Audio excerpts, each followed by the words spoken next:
I, 34 am a lead developer on a team of mid-sized SaaS company that is around 100 or so employees.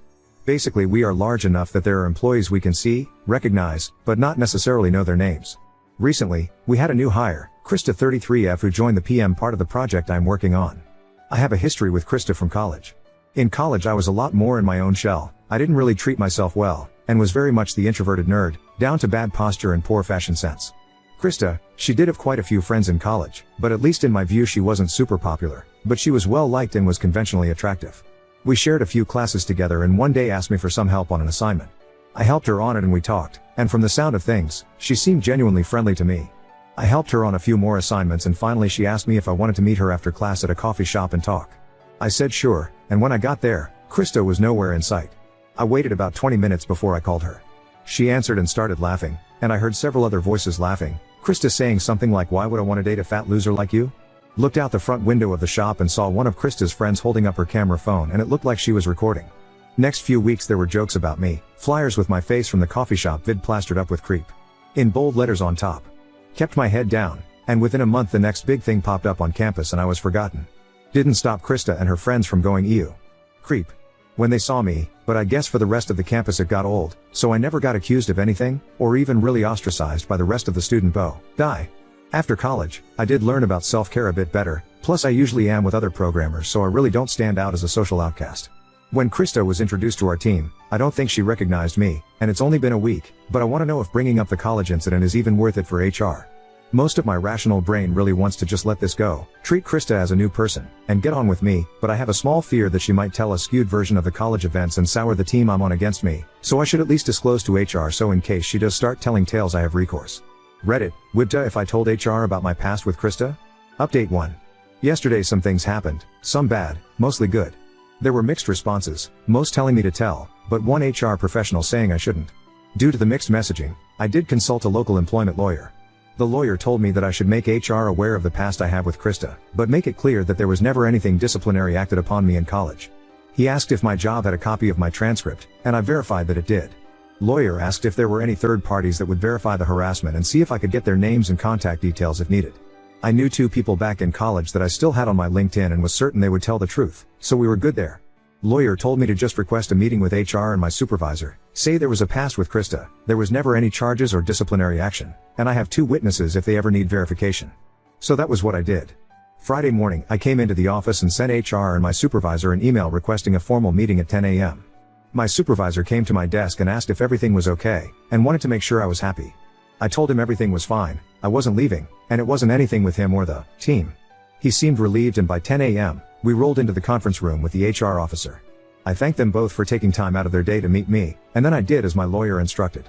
I said that the new project manager, Krista, was someone I went to college with, she participated in harassment of me in college, detailed how I never had any charges or disciplinary action, and that I had 2 independent witnesses that saw the harassment and gave their contact info. My supervisor seemed shocked and the HR officer went through the info I gave her for a minute and then the 2 of them talked for a minute. Finally, Krista was called in. When Krista walked into the conference room and saw me, HR, and the team's supervisor, she seemed shocked. HR started with something like, "We have been told you 2 have a past." Krista sat down and looked pretty shocked throughout. She did admit to the bullying, but tried to reframe it as a misunderstanding repeatedly. She never outright said what the bullying was, but then she was told that since this was an incident in both our pasts that nobody once brought up again, that it should stay dead. HR made it clear that this is not to be a funny water cooler story to share. Krista and I both agreed to that, but Krista still looked shaken. Noon was coming up right when the meeting was wrapping up. My supervisor and HR again reiterated, neither of us is to breathe a word about the college incident. We're professionals, and we're here to do a job. I went to the break room for lunch, and actually I felt like my appetite has finally returned. The last few days were stress-starving me, to be honest. I sat at a table with the rest of the development team and we started eating. Halfway through my sandwich, another coworker, Sandy 30F, came by and said, "So I heard an interesting story yesterday about you and Krista," with a big grin on her face. She didn't get further because my supervisor was at our table, stood up, pointed at Sandy, and across the room at Krista and said, "You too." Conference room.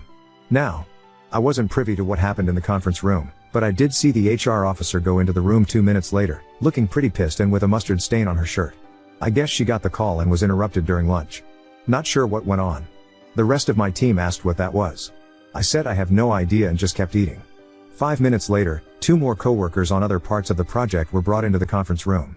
Lunch ended and we went back to work, but speculation was high. It wasn't until 3 that the conference room finally emptied. Krista looked like she was crying and the others that were in the room with her seemed to treat her quite coldly.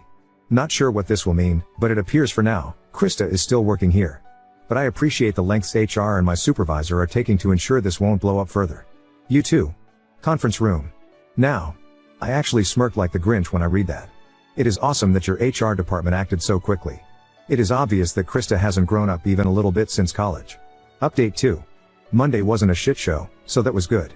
My supervisor and the HR officer did bring everyone on the team into the big conference room, for the HR officer said that we are a professional company, and while we do like to have fun, there are company outings like golf, bowling, main event, we are to be strictly professional and not gossip about other coworkers' personal lives. Sandy and the 2 other coworkers who were brought into the conference room Friday looked pretty ashamed during this. Krista was sitting at the other end of the conference room table and there seemed to be a noticeable distance between her and the other employees. My supervisor said he wants to consider this matter closed and for us to get back to offering great solutions to our clients. Everyone filed out of the conference room and went back to work. Lunch on Monday was pretty tense, but Tuesday management had a local Mexican place bring in a Taco Tuesday for us, and the mood improved considerably. I don't gossip, but I did hear murmurs that Krista is now on her final warning and put on a performance improvement plan, all within her first 2 weeks.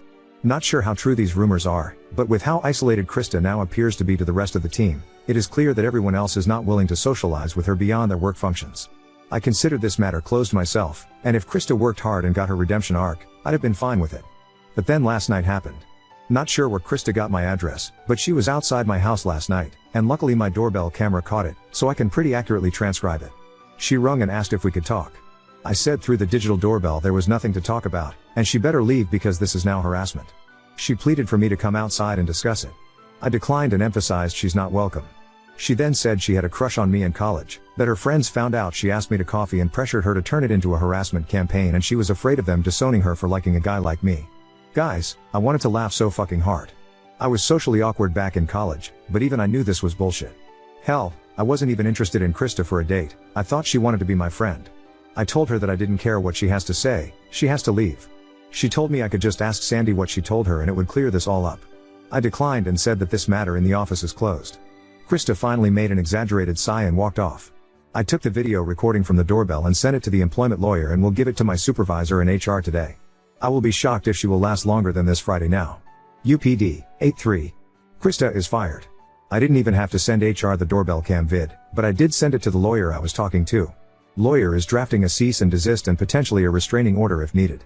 Krista somehow got my address from someone in IT. The IT new hire is suspended because of this data breach and everyone got a memo about data security yesterday morning, including the usual about phishing scams. Krista's desk was empty when I came in yesterday morning, and since I'm taking the necessary legal steps, I'm considering this matter closed.